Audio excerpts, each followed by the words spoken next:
Hello hi नमस्कार कंटा माझी नुआ ब्लॉग रे आपण को स्वागत।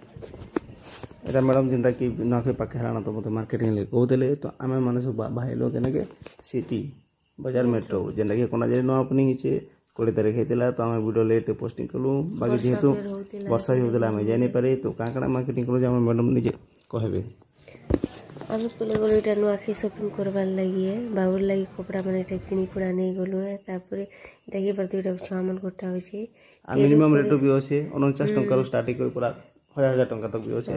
तुमे जेंता खोजबो हंता पाबो इटा में बेगटा झुले झुले पले गली सेकंड फ्लोर के जेंता कि मोटा किन पारतिला या कले कि नै आइलो तो तुमर लगी भी नै कर जे बोले कहला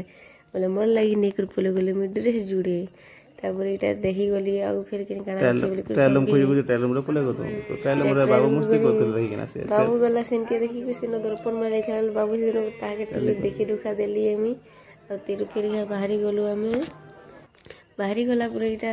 देखि परति बांगिया कि जे मोर लागि मि ड्रेस गुटे नै बिल्कुल कहले तापर मु गुटे पासी पकानु जेहेतु भल लागुतला हाफटा लेकिन फिर भी टाइट होता है मैं एडजस्ट करवाली फिर पोसाली काउंटर पे फिर भी नहीं मिलला नेक्स्ट टाइम फिर शॉपिंग करिया तो मैडम यार चश्मा पसंद करले चश्मा गुटे बासी नै देसी आज्ञा कहले कि तुम टिक लोगे तो केनता लागु जे लोग कहला मिट्टी के लोगा ले जे मते और लागला नै तापर इटा पुले एलो मैं काउंटर के पुले एलो आज्ञा कहले नै आ गुटे सामान नेबार छै फिर घाटा रिटर्न पुले आसी फिर घा काउंटर के इटा पुले बिल भाजर बनावर लगी तापर जरा कि हम सब मार्केटिंग कर चलबो घर फिरलो तो वीडियो को भला लाइक करबे शेयर करबे।